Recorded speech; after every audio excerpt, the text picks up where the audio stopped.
Hindi alam ng isang bobo na bobo siya.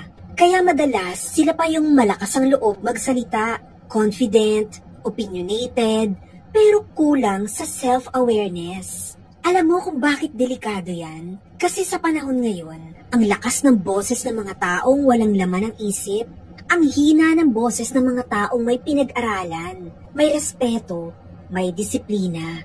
Bakit?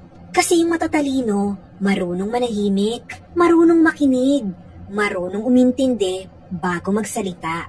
Pero yung mga walang alam, sila pa yung unang nagagalit, unang nag-aakusa, at unang humuhusga. Tapos kapag pinahiya mo ng facts, sila pa yung magmamagaling.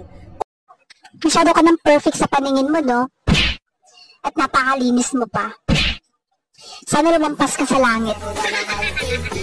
Huwag mo nang kaibiganin yung isang taong minsan ka nang siniraan. Pwede mong patawarin, pero hindi mo na pwedeng kaibiganin at pagkatiwalaan. Dahil ang ahas, magpalit man niya ng balat, ahas pa rin.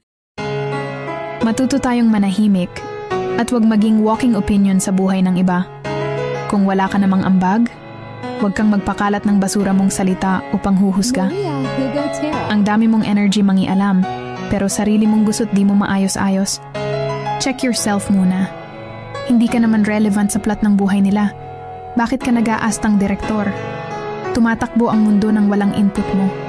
Kung gusto mong mag-comment, mag-ambag ka muna ng tulong, respeto, o kahit simpleng pag-intindi.